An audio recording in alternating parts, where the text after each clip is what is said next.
This is Zettelcast, brought to you by readers, writers, thinkers, and teachers from LiLLiPub, along with our partners in thought, our Zettelcastans. In this show, we share discoveries that our Zettelcastans have shown us. There you go. And compare notes on how we're using this marvelous invention in our creative work. Thank you for joining us. All right, Book. Let's do it again. All right. Episode 81, Quotations that Move Us Forward. Welcome to episode number 81, Quotations that Move Us Forward. For this episode, each one of us is bringing 3 quotations, and the quotations are: 1, helps our story that we're writing for Roanoke move forward. The second one helps us with our work or our research moving forward. And the third one helps us with our lives moving forward. So this should hopefully give us a collection of quotations that might actually show up on a certain wall in the Henge. And that's kind of a little bit of the part of the motive for this choice of a topic. Plus the fact that it was rather late in the week when we decided on a speaker, and then I wasn't as prompt as I should have been when I volunteered. It always works out. Yep, it does. It does. It works out amazingly. So let's do it in 3 rounds. Our first round is: what quotation helps your Roanoke story move forward? And who would like to start with that one? I'll go with that. Okay. So, as anybody who's familiar with the whole Roanoke project knows, one of the foundational texts is The Timeless Way of Building. Mm-hmm. And I'm conceiving of The Timeless Way of Building as a foundational text for the Roanoke world. Mm-hmm. That the game designers of the Roanoke world took this book to heart and were really trying to create a world that was based on the principles in The Timeless Way of Building. And so as you read this book, which everyone should do, if you're not interested in building anything, just think of it as the timeless way of making stuff that isn't disposable. It's making stuff that's built to last, that serves and continues to serve. So my card here, I took from 2 different chapters. The first chapter is called the process that I knew I wanted to take a quote from, is The Process of Repair. And then in the process of repair, he refers back to something that he had said in an earlier chapter. So I've kind of got a quote that spans. So the earlier chapter says, "The process of life is marked by the continuous creation of wholes from parts. A pattern language, like DNA, for example, a pattern language is a source of life above all because it helps to generate the wholes from the cooperation of the individual acts." So that's part 1 of this quote. And then in the process of repair, several acts of building, each one done to repair and magnify the product of the previous acts, will slowly generate a larger and more complex whole than any single act can generate. So part of the timeless way of building is absolutely dependent on having a pattern language for the building to be done. And you can just think of a pattern language as a system of values. We value this. We value these things in the places where we live. And we value them because they allow us to do the things we want to do. and be the way we want to be with each other. So very much contingent upon that pattern language being a kind of common wisdom. Everyone's aware of it.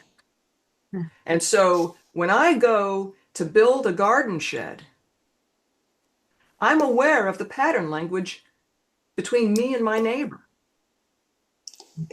And my neighbor's aware of the pattern language between him and me. And when I'm addressing a lack, the lack of a garden shed, I am likely to find other lacks as well. And that's where the process of repair comes in. Rather than just adding crap willy-nilly, you've got the pattern language in mind, and you know there's always something that's not working besides the main thing that drew you to add something new. And so this is the way that several acts of building, each one done to repair and magnify the product of the previous acts, will slowly generate a larger and more complex whole than any single act can generate. So this is the way that every neighborhood can have its own character and be a place that, for the people who live there and who visit there, it's just an awesome place. And it contributes to the whole of the town. Yay. I love it. I love it. Of course, I love that book. And reading that book makes me want to live in a home on a street in a village that's part of a town that's built on the pattern language. Yes. Yes. And we get to do so vicariously, right, on LiLLiPub. Yeah.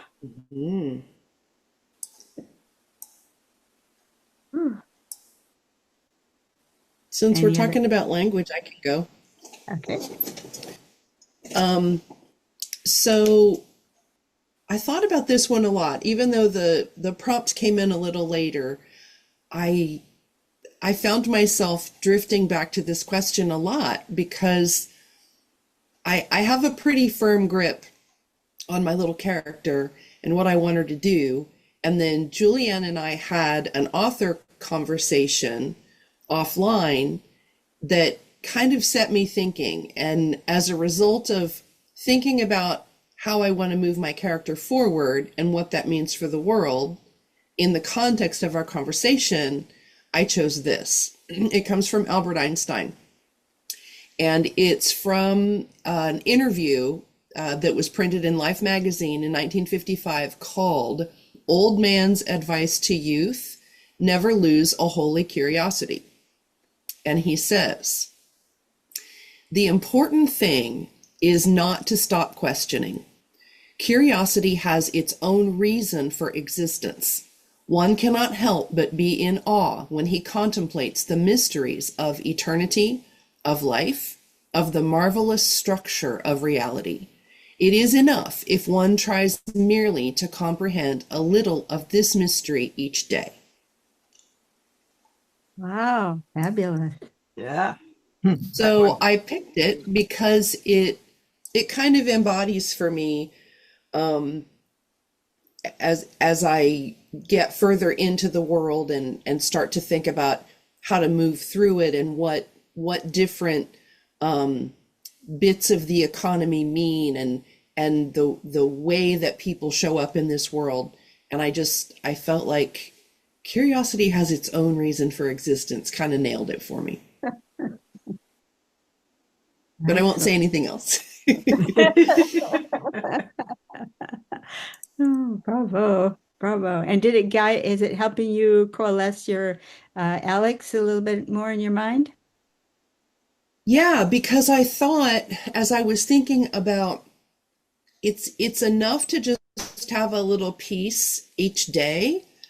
This is a common writer's problem, is you try to eat the whole elephant in one bite. And it reminded me that that's not necessary. It's enough to just chip away at little pieces, and pretty soon you have enough pieces that it becomes a crazy quilt. So it just reminded me to just keep that sense of curiosity for that character and just allow it to unfold, and don't try to force it. Just be present and record the story. Very good. Okay, I can go. Okay. I have this character, Kelly Newberg, and last time we saw her, she was going crazy. She was had been knocked on her behind, trying to escape the weird science room, where she saw herself in all of these different images. She was old, she was young, she was crazy, she was dirty, she was a queen, she was all of these things coming at her at once, and she didn't know what was going on. So she kind of backed out and ended up on her behind in the hallway in front of the little narrow door, and she stumbled her way out of the Henge and found herself on the sidewalk sitting there going good, almost, and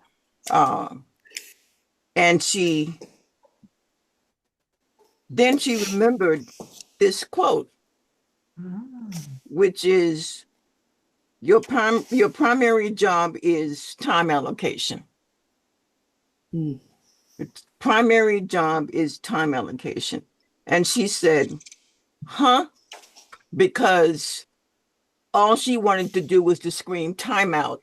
There are too many thoughts in my head right now, and I don't want to know from nothing. I just want to stop it and do a reset. So the point is, this quote got me to thinking about Kelly and what her next steps are, and now I can see her and those next steps. Great. That's so rather than tell you what those next steps are, I'll just mission accomplished. Yes. Yeah. Exactly. Very good. It moved your story forward. Yeah, it did. It did. Thank you. Yeah. So I've been reading this book, The Art of Dramatic Writing, because I wanted to try my hand at a bit of like script writing, because I'm not that great at dialogue, and scripts are nothing but dialogue. So I've been working through this. It's called The Classic Guide to Writing a Play. I've got a couple other books to look at as well, but there was one really interesting thing in here that made me think, and just take a step back. The character for Roanoke that I was thinking of treating this way is Milo, Rosemary's father, who his story is basically backstory. I'm not sure how much of his story will actually show up in it, but I need to know what happens. And we're going to definitely need to know the general gist of it, but I don't know that it'll actually be shown as its own part of the book. But anyway, Could be a novella. That's a question for much later in the process. But the author of this book has a really technical definition of protagonist, which is a little bit different than what I'm used to thinking of, although it makes sense. So he says the protagonist is the same thing as the pivotal character.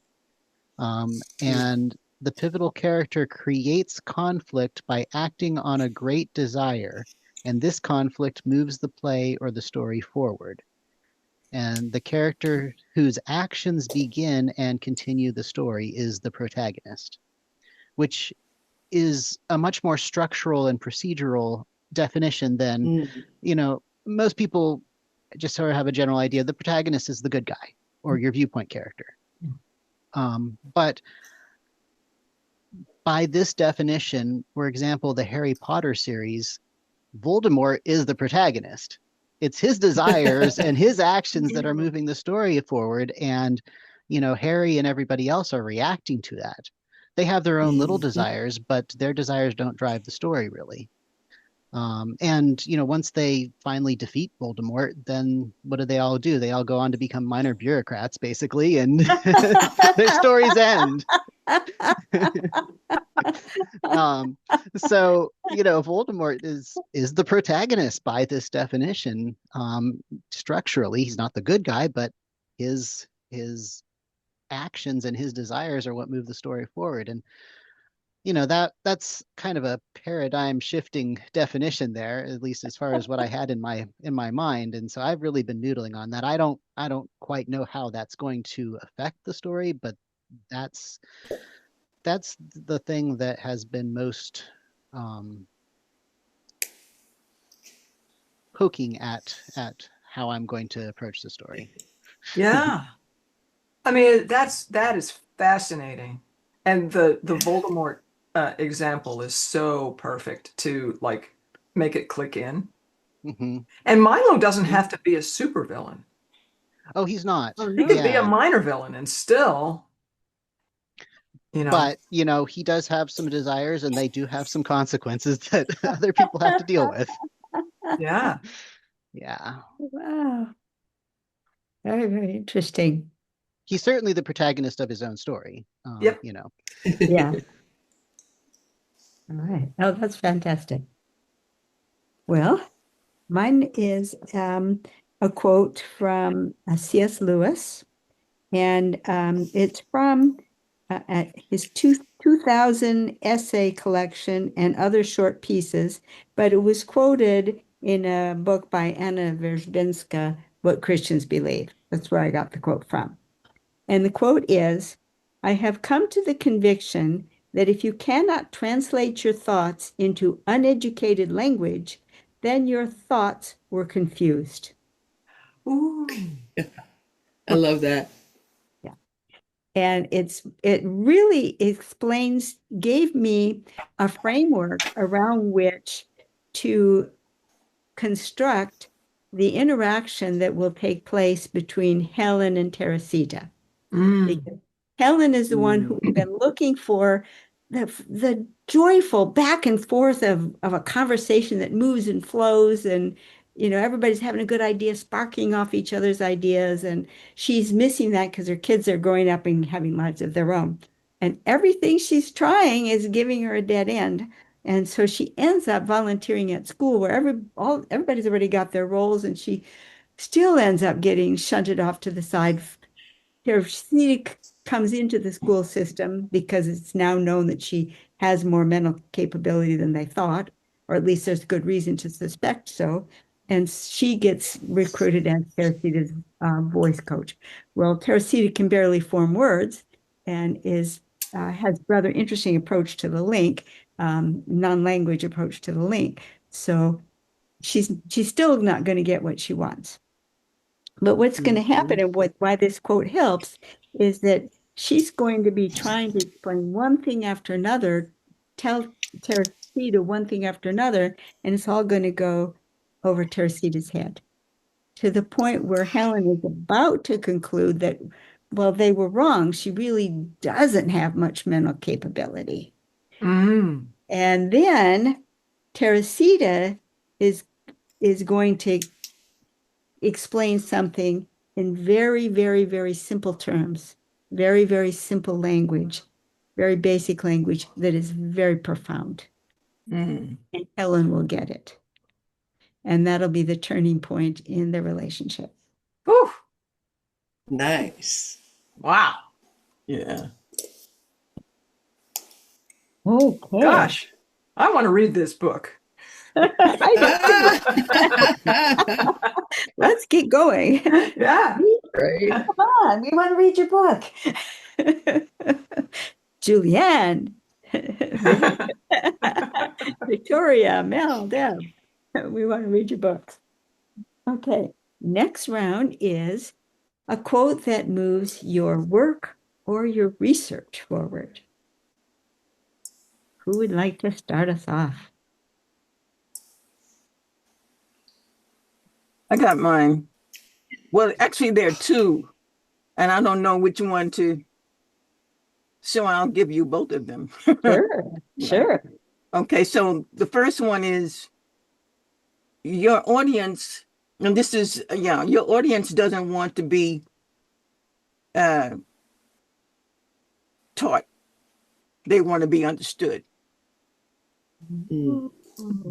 That's by Jeff Herring in an article that he wrote, How to Turn 3 Mistresses into One Magnetic Piece of Content. So that was the title of the article where I found that quote. And the other one is, my grandpa said, people can die from being unseen far quicker than from being poor. And these all feed into my Gray Hair Matters work, because the idea of not being seen, not being recognized, not being witnessed. I mean, if you tell a story and nobody hears it, is the story told? Does it have any value? So those are the kinds of drivers that are behind my work. Whose grandfather said that? This is the grandfather. This was from a character in one of those YouTube video stories. They have a bunch of stories in the channel. What was the channel? BUPS stories, BUPS stories. And the name of this particular video was No One Could Translate the Billionaire's Secret Notes until a Black girl said them in 7 minutes.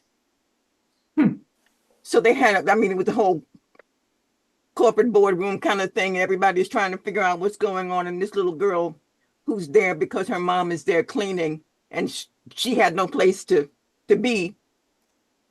So she was there, and her grandpa had taught her all kinds of things. And she had been a sponge. She took all this stuff in, and she could read those hieroglyphics. She could read all these things. Her grandpa was a historian. Oh.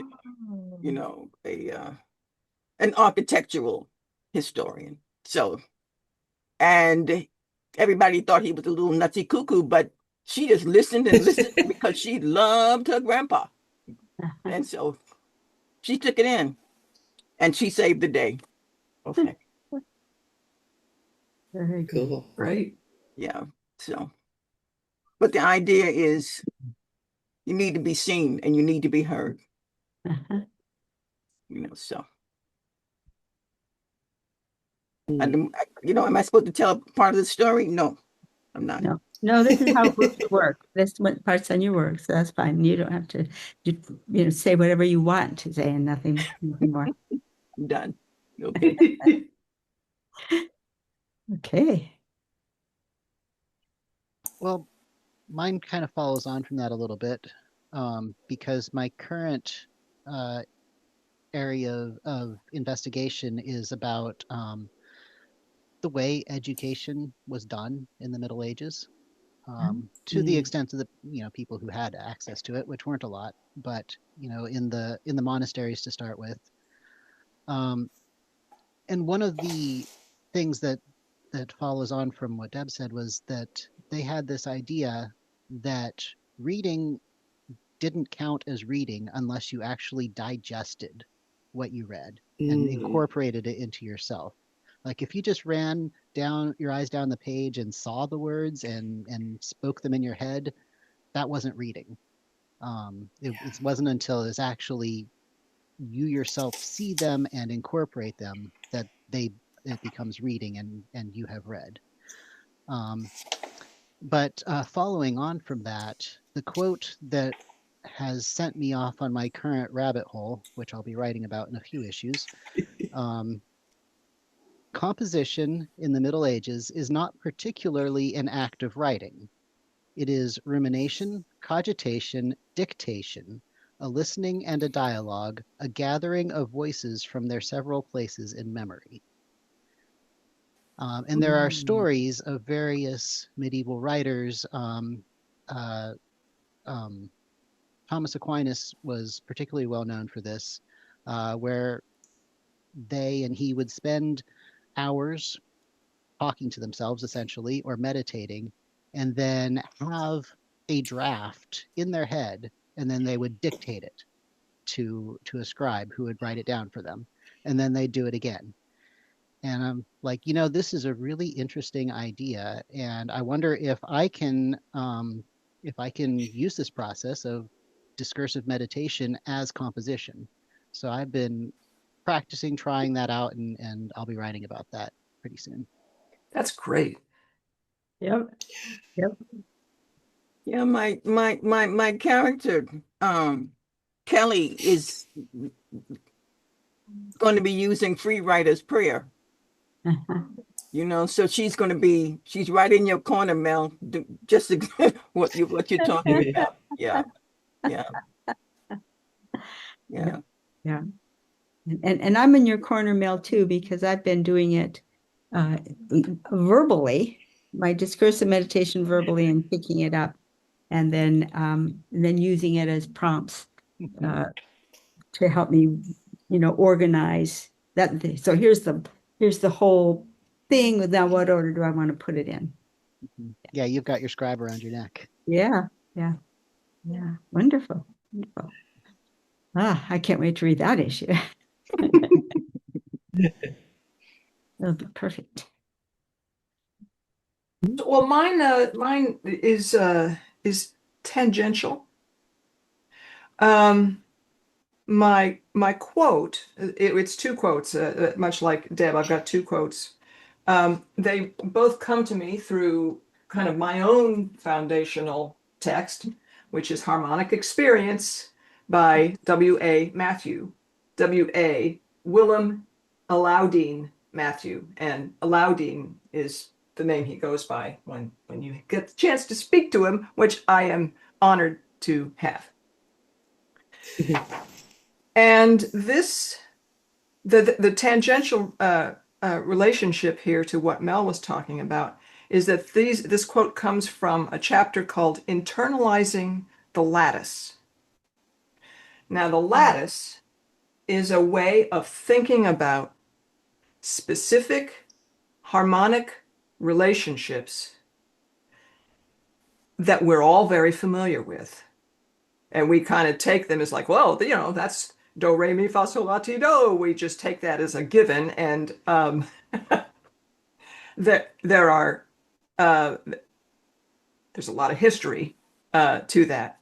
So the lattice just takes the 12 notes that we would say do, re, mi, fa, sol, la, ti, do, and arranges them in terms of their relationship to each other.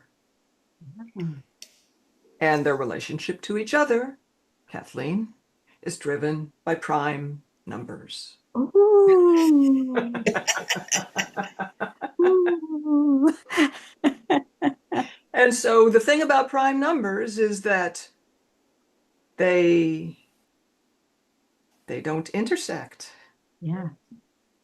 There's relationships, but it's not intersecting. But there's influences, right? So anyway, here's the first quote is from Alaudine's teacher, whose name is Pandit Pran Nath, an Indian musician. And the music is between the notes. Now, you may have heard that said before because it's almost like a cliche now. And he's probably only one of many people who said it, and what it actually meant to him might not be the same as what it means to other people who say that. The music is between the notes. So Alaudine goes on to say, Western musicians are conditioned to suppose that music consists of a series of points in space, and that to make a melody, we proceed directly from point to point. Frère Jacques, I'm hopping around between 3 points there. Most of the rest of the world's music passes orally from musician to musician, parent to child, mouth to mouth, heart to heart. The tones of such music are not so much dots as they are shapes in and of themselves, impatiently alive and wriggling. They are drawn with a wide palette of curves and angles and textures in thin and bold strokes, and the meaning of the music is given at least as much by these shapes as by the dots they connect. Mm. Wow.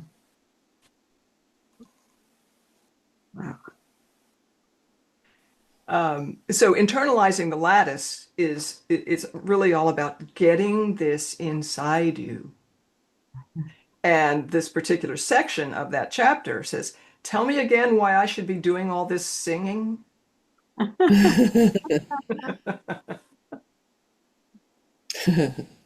Yeah. Oh, perfect. So what was the second one? Did you have two? That whole explanation of Western musicians, that's the second one. Okay. The first one is just the quick, the music is between the notes. Ah, The second one is kind of a, Aladdin's explanation of the context as he understood it and teaches it. yeah, I was I thinking, take lessons from Aladdin over Zoom. He's in California, and he teaches from this book. Uh-huh. And his copy of this book looks like it's had Victoria Antonovelist at it. Absolute wreck.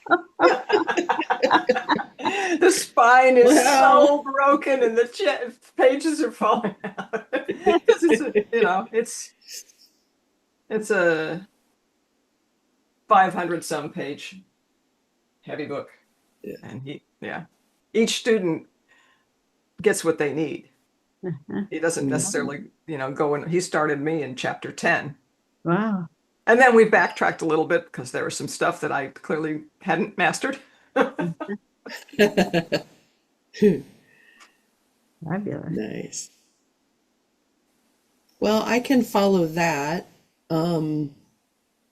because internalizing the lattice really strikes me as having I feel like it has a really important meaning. And the quote that I chose is a quote that Scott Shepard gave me a little over a year and a half ago. And it was when we were very first talking about what kind of book I was going to write. And of course, Kathleen had already decided this, so there was no question about what it was going to be. And I was, like I had the box, and I was trying to sort of shimmy myself down into it and figure out, what this was going to look like. And I was thinking at a higher level about what it would mean. And, we were working with Ken Caputo, our coach, on clarifying our values and just really being mindful about where we were headed. And so I opened my book, which actually, it looks pretty bad. I used the copy that they sent me that was mangled and a disaster already, but yeah, it's getting the full treatment.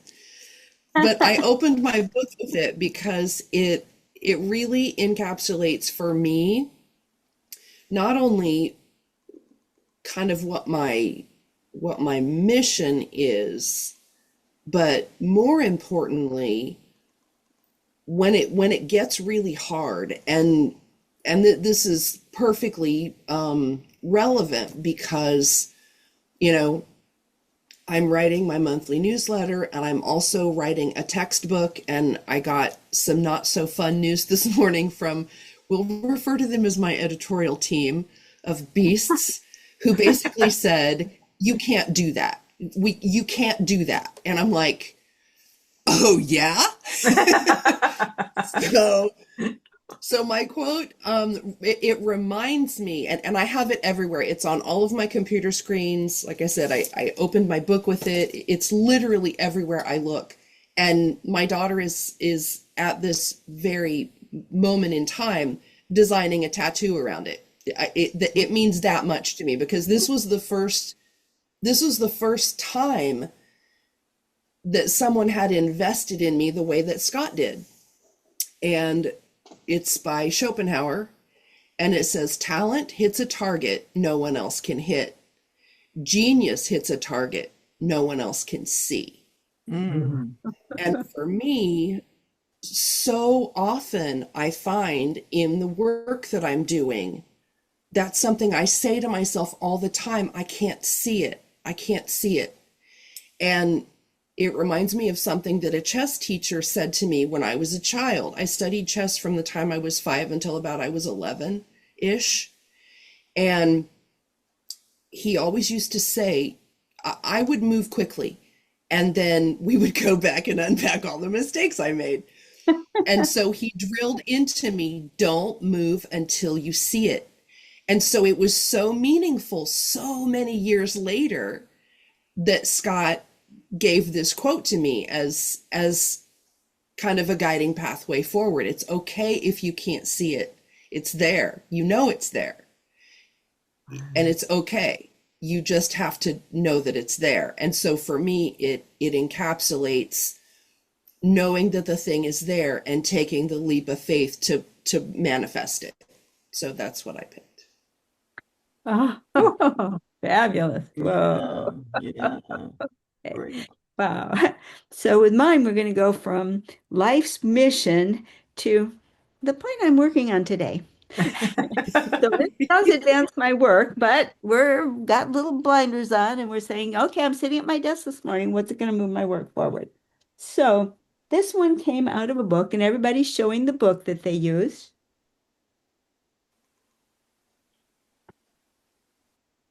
This one comes out of What Christians Believe by Anna Wierzbinska, and she does an amazing job of taking basically her mission is natural semantic meta language and the belief that it can be used to express anything.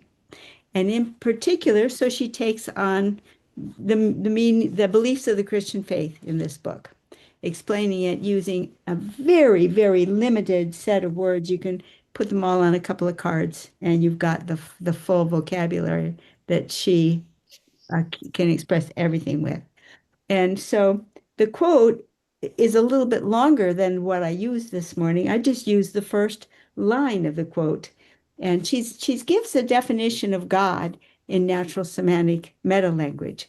But I picked on for my work this morning, there is someone not like people. That's where it began. And from a little quote, a little bit longer, there is someone not like people. This someone is someone above people. This someone is above everything. This someone is now, always was, always will be. This someone is everywhere. There is no one else like this someone. God is this someone. Now, from just that much statement, you can say, okay, this is what believers believe. An atheist can say, yep, got it. That's what I don't believe in. You can see whether you believe or don't believe just based on that many words. And it's from this tiny, tiny vocabulary. Well, I focused even more in on that, on just the one phrase, there is someone not like people. And when I first read, there is someone not like people, my first reaction to it was, that's just very fuzzy. That doesn't say very much. There's someone not like people. Gosh, is she really going to get anywhere with language that simple? Because that sure doesn't tell me very much. In fact, the word that came up to my mind was, well, that's very fuzzy. But then when I thought about it more, I thought, well, I guess, but is it really any fuzzier than to say God is ephemeral? God is ephemeral is very precise. It's very educated, far more educated. And I thought, okay, but does it really tell you anything more about God, then there is someone not like people. What additional content do you have?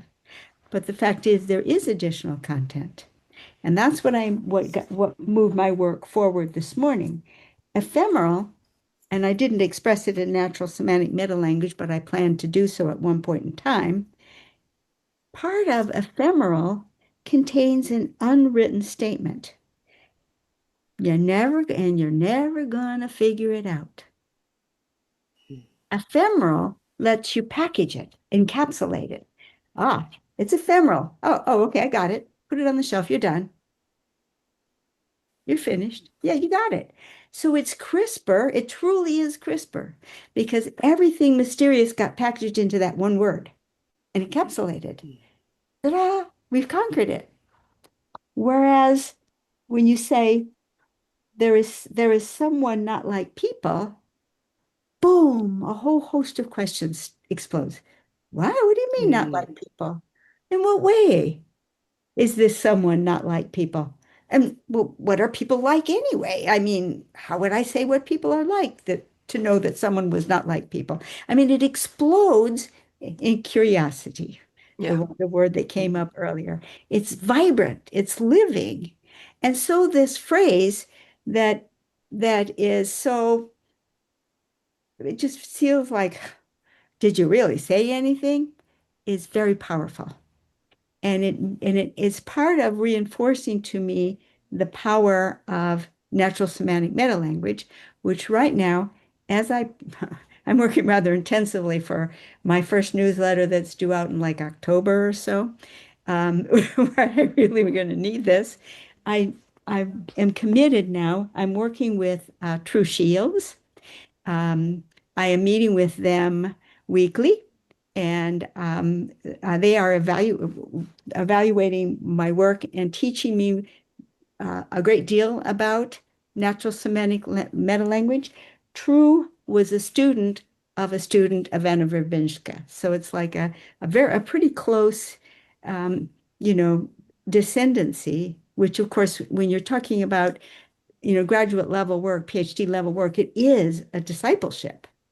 And so she's very close to the heart of it. And my plan is in the to spend a week on each of the foundational elements and on each of the character traits, expressing them using lull, using the questions of lull and the derivations and all of the analytical power of lull and expressing it in natural semantic meta language so that I know that I am not confused, as C.S. Lewis would say, that my thoughts are not confused, so that then I can turn around and explain them in the simplest language possible so that the boundaries and the power of the character traits can be fully comprehended and passed on. Because the next level two of the level one, 30 newsletters, my first 30 newsletters are all about how do you use the character traits in story. That goes back to last week when we were talking about, okay, starts with a K, almost sounds like coin. I don't know if I'll ever get it. Koan, coin. Coin, Cool. okay. Where with the one hand clapping is a source of endless ideas, Right. ever fruitful. Well, the character traits are an endless source of story, ever fruitful. And that's why, and so the first 30 newsletters are how to take each character trait at a time and show you how to produce an infinite number of stories from that one character trait. But the level two is taking it philosophically, um, positive psychology, theology, all of it together, plus mathematics, and show how it functions derivationally. So that moved my work forward. I should say. Well, you said in I think it was episode 3 when we were introducing ourselves and our plus ones. Uh-huh. I think that was maybe when you told the story about when you were approaching your retirement, that you assumed that you would be into linguistics Mhm. and the character traits were a detour, but were they? Were they? Oh my. Yep. Uh-huh. Fascinating. Thank you for reminding me of that. That had totally slipped from my memory, although it's absolutely true. Okay, so now our third round. Do we each have a quote that moves our lives forward? Mine is pretty quick, and um, it's from Anthony Mativier. It's one of my favorite quotes of his, and I cannot at this moment point you to an instance where I have heard it. I've heard it multiple times in multiple contexts, and as my character from Roanoke would say, Angie Weir would say, the lineage is confused. So, um, the first time I heard it, he was addressing the fact that um, the common misconception with the word visualize, that people think they need to be able to see pictures when they close their eyes, otherwise the memory arts are unavailable to them. And he doesn't see pictures when he closes his eyes. And obviously the memory arts are available to him. And so he just sort of said it in a kind of a throwing it away way about his attitude, and is like, well, if I can't visualize, would it be like if I could?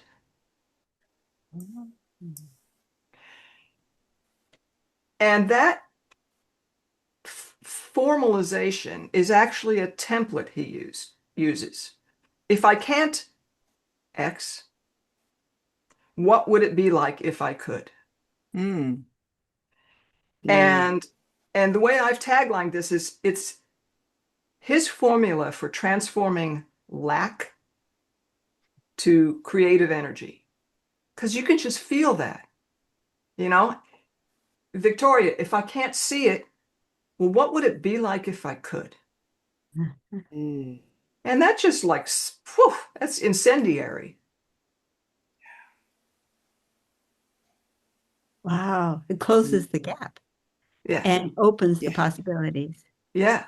And sometimes it's very practical. It's like, well, what would it be like? You can use your Lillian techniques as well. What are some attributes of what it would be like if I could? And can I get those attributes another way?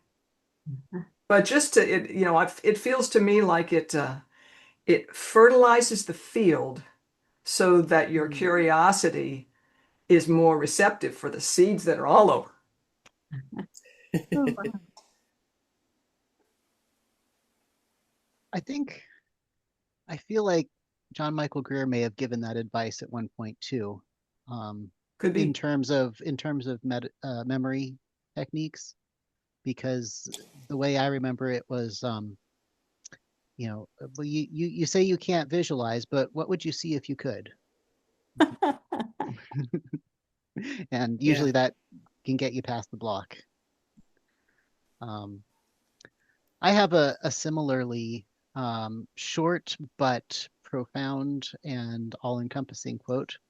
And I got this one from Ruskin. What's his first name? John, I think, who was a art critic, and he wrote about architectural elements in art in the late 1800s. Um, but he was in one of his architectural books. I think it was in the introduction to it, The Seven Lamps of Architecture. He spoke about an artist that he knew who produced great work, wonderful work. And he asked the artist, how do you do that?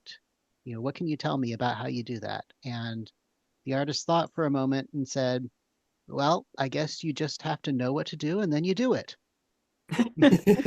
which is simultaneously profound, but not very helpful because, um, how do you know what to do, what you have to do?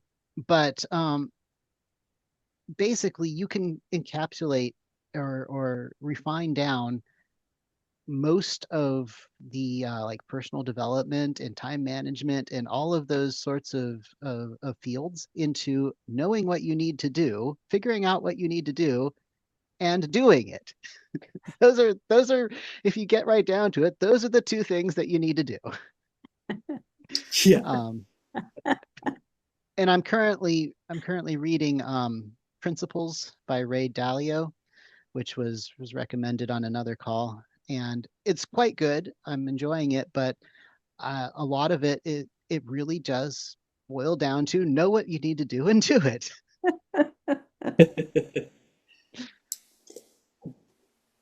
Mm. Oh, wonderful. Wonderful. Wow, mine is I'm at the two again. The first one is, and I don't know who said this. I have no idea. I've tried to find out where I got this from by doing backwards research. But the quote is, "Worrying is a nasty form of self-hypnosis." Mm. Worrying is a nasty form of self-hypnosis, which, like slaps me upside my face and get over it. And, go ahead, stop it. Because it's not getting you anywhere, and it's using up all your bandwidth and your energy, and you're making a rut deeper, so no good. And the other one is by Emerson. Don't be pushed by your problems, be led by your dreams. Mm. So, and that's again getting me to gray hair matters. It's like, okay, that's my dream, to get out there and open the door wide so other people can benefit. Yeah, that's Mm. it. Very good. Well, mine is short and sweet. This was actually when I was recruited as a debater in the 10th grade. You walked into Coach Sutter's room, and the back wall was like, quotes, and there was a big board that had like, the NFL president and the vice president. It was just kind of a wall of information. And I'm pretty sure that this is where I saw this the first time. And then as I went through college and, just kind of, it just kept showing up. And so, I don't know, 5-6 years ago, I started sticking it in the front of every calendar. At the beginning of every year, I'd get the new planner and stick it in the front. And it's funny because I find that the things that I'm working on now, not only in my work, but, having come out of a career and starting a new one in a whole new direction. And I find it really encapsulates something that's always been a through line, which is, if I had to choose a word, a lot of people choose a word at the beginning of the year. A word that I always come back to is vitality. That's such an important part of how to live life for me. I want to have that. And more importantly, I want to pull it out of other people, like find ways to, help light them up. And so it's by Plutarch, and it's, the mind is not a vessel to be filled, but a fire to be kindled. And it reminds me, you have to have fire. I want to bring fire to everything that I do and be able to share that spark with other people, because I think, kind of speaking to what Deb said, you just forget, or even Mel too, you get in the weeds, you get busy, you get focused on something, and then days turn into weeks, and then weeks turn into months, and you just forget. And I feel like I've just spent a lot of time chasing it because I keep forgetting it. I just get in the trench and go. And so that's one kind of fire. but the way that my life has changed now and is continuing to change is cultivating a very different, a healthier version that shows up in different ways that constantly surprise me. And that's part of, no pun intended, it's part of what's lighting the way. Like all the things I can't see, I know it's there. I know it's there. So following that feeling, it's like, who is it that talks about being heart led? I can't remember who that is. But One.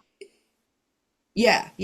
It's when you know you're going in the right direction because you feel the spark and the warmth and you see other people light up because of it. And that's one of the ways that you see it. You don't have to see all of it. You just have to know. And so, yeah, it's a fire to be kindled. Oh, okay. Wow. Well, my quote that gave me a little push, again, because I'm in the micro zone right now. They give me a little push of energy today. Was in a column called The Midnight Oil. It's kind of like a long editor's column that's a part of the journal Evangelization and Culture. It's a quarterly journal. Issue 26, the latest one, was on the saints. Matthew Petrusik writes that column, and he covers lots of different subjects in a course of several pages, just kind of miscellaneous things. And in talking about the saints, he calls them brilliantly colored flowers in the bouquet of the heavenly church. And that reminded me, well, the flowers, I can't help but immediately think of the fact that the character traits are arranged in a flower. But then it dawned on me something that should have been absolutely present to my mind. I don't know why it wasn't and why this quote had to remind me. But one of the tomes that I go back to again and again for positive psychology aspects is called Character Strengths and Virtues. And Peterson and Seligman, their thesis is that if you develop your character strengths, they become your virtues. Now, my work, I should know this because a lot of my work came out of this book and other sources as well, where as a writer, we can't just focus on character strengths. We need the whole number line. We need the weaknesses and the strengths, and not character strengths, but character traits, because we need both sides. And but we as people need to be, or me personally, because it's about moving my life forward, I have to be aware of the fact that these things that I call character traits, I tended to forget that in the positive dimension, they're strengths. And as we build, we aren't just studying how to make our characters portray realistic sets of these things, pluses and minuses. It's really an opportunity for me as an individual to learn from it, grow its strengths, and flower personally just as much as they can be arranged in a flower.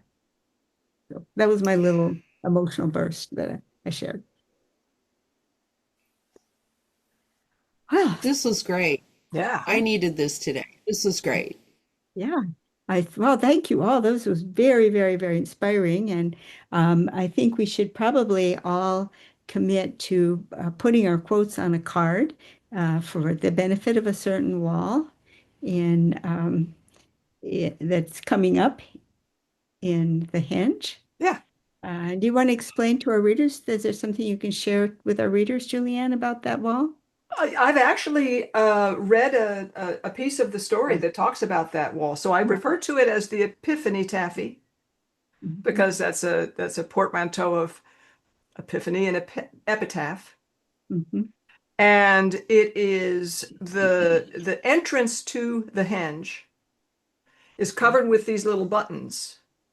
And each button is kind of like a mini Lucasa that conveys a quote. And the quote, it's expressed in what we're referring to as Lillian grade 4, or Lillian grade 4. We're making that up. But it's the language of Raymond Lull turned into symbols, and those appear on the buttons so that you can read. It's kind of like a meta language, and they're conveyed in this way. And by choosing one, it primes the person that when they enter the henge, they are noticing a lot of the things that have to do with that quote, that are suggested by that quote, that it primes their attention to navigate through the henge in a kind of a fortuitous way. Because otherwise the henge could be a total overload, sensory overload, visual Absolutely. overload, emotional overload, idea overload. So, which means that no two visits to the henge are ever the same. Yes. Yeah. Well, thank you all so very much for joining us today in our Zettelcast. And I hope you will also consider joining us in LiLLiPub.org.